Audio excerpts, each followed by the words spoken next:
Media house ಕನ್ನಡಗೆ ಸ್ವಾಗತ.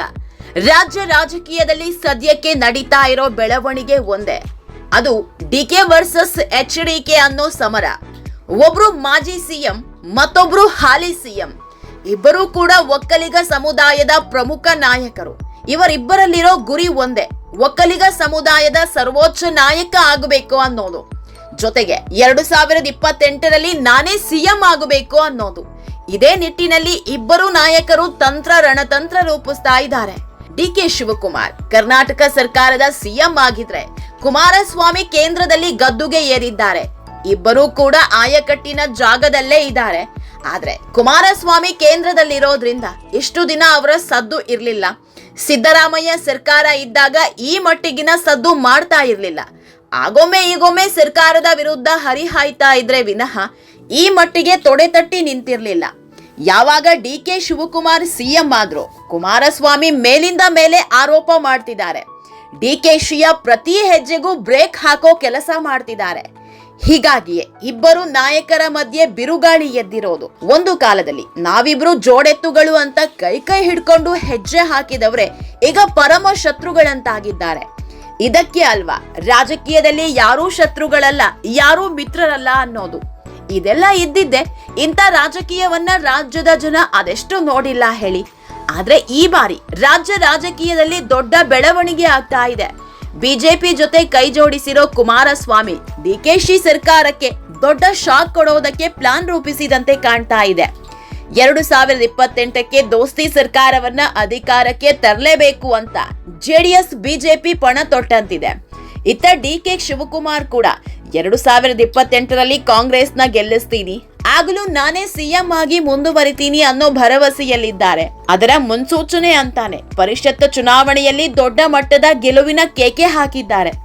JDS ಹಾಗೂ BJP ಶಾಸಕರನ್ನ ಸೆಳೆದು ತಮ್ಮ ಅಭ್ಯರ್ಥಿಗಳನ್ನ ಗೆಲ್ಲಿಸಿಕೊಂಡಿದ್ದಾರೆ. ಈ ಮೂಲಕ ಮೊದಲ ಚದುರಂಗದಾಟದಲ್ಲಿ ಕಾಂಗ್ರೆಸ್ ಗೆದ್ದಂತಾಗಿದೆ. ಈ ಎಲ್ಲಾ ಬೆಳವಣಿಗೆ ಮಧ್ಯೆ ದೋಸ್ತಿ ನಾಯಕರು ದೊಡ್ಡ ಅಸ್ತ್ರವೊಂದನ್ನ ಹೂಡಿದ್ದಾರೆ. ಕಾಂಗ್ರೆಸ್ನ ಘಟಾನುಘಟಿ ನಾಯಕನನ್ನ ದೋಸ್ತಿ ನಾಯಕರು ಸೆಳೆಯೋ ಕೆಲಸ ಮಾಡ್ತಿದ್ದಾರೆ ಅನ್ನೋ ಸುದ್ದಿ ರಾಜ್ಯ ರಾಜಕೀಯದಲ್ಲಿ ದೊಡ್ಡದಾಗಿ ಹಬ್ತಾ ಇದೆ. ಇದೆಲ್ಲದರ ಬಗ್ಗೆ ಇವತ್ತಿನ ವಿಡಿಯೋದಲ್ಲಿ ಹೇಳ್ತಾ ಹೋಗ್ತೀವಿ. ಅದಕ್ಕೂ ಮೊದಲು ನೀವಿನ್ನೂ ನಮ್ಮ ಚಾನೆಲ್ನ ಸಬ್ಸ್ಕ್ರೈಬ್ ಮಾಡಿಲ್ಲ ಅಂದ್ರೆ ಮಿಸ್ ಮಾಡಬೇಡಿ, ಈಗಲೇ ಸಬ್ಸ್ಕ್ರೈಬ್ ಮಾಡಿ. ಈ ವಿಡಿಯೋನ ಕೊನೆವರೆಗೂ ನೋಡಿ, ನಿಮ್ಮ ಅನಿಸಿಕೆಗಳನ್ನ ಕಾಮೆಂಟ್ ಮಾಡಿ. ಆತ್ಮೀಯರೇ, ಕಾಂಗ್ರೆಸ್ನ ಘಟಾನುಘಟಿ ನಾಯಕರು, ಇದರ ಜೊತೆಗೆ ದಲಿತ ನಾಯಕ, ಪಕ್ಷಕ್ಕಾಗಿ 4 ದಶಕಕ್ಕೂ ಹೆಚ್ಚು ಕಾಲ ದುಡಿದ ನಾಯಕ ಅಂದ್ರೆ ಅದು ಪರಮೇಶ್ವರ್.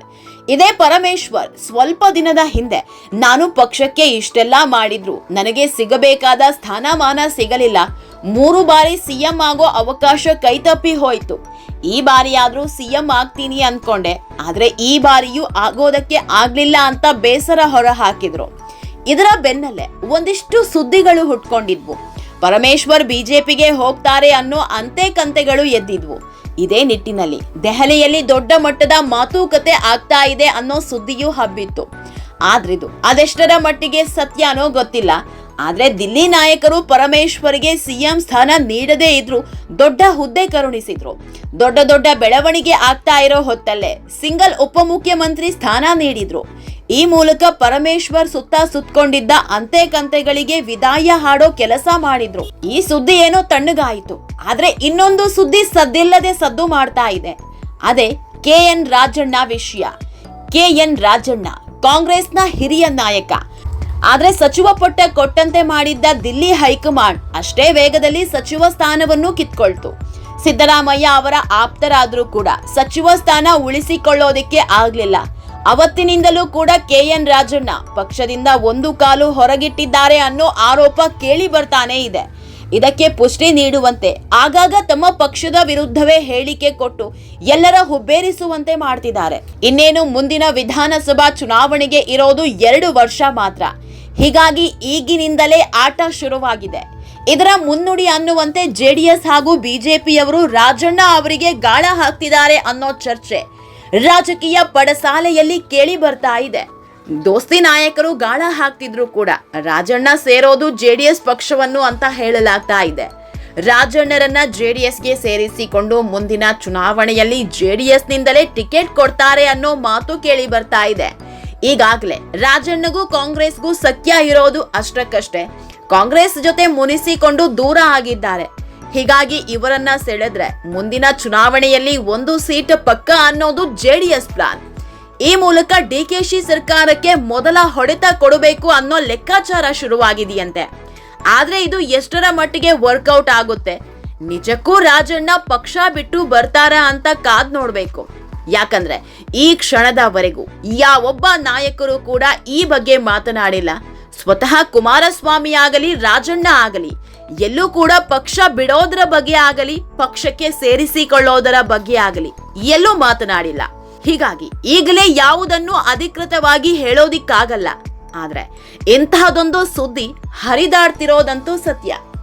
ಆತ್ಮೀಯರೇ, ಈ ವಿಡಿಯೋ ನಿಮಗೆ ಇಷ್ಟವಾದಲ್ಲಿ ಲೈಕ್ ಮಾಡಿ, ಶೇರ್ ಮಾಡಿ, ಕಾಮೆಂಟ್ ಮಾಡಿ. ಇನ್ನೂ ನಮ್ಮ ಚಾನೆಲ್ನ ಸಬ್ಸ್ಕ್ರೈಬ್ ಮಾಡಿಲ್ಲ ಅಂದ್ರೆ ಮಿಸ್ ಮಾಡಬೇಡಿ, ಈಗಲೇ ಸಬ್ಸ್ಕ್ರೈಬ್ ಮಾಡಿ.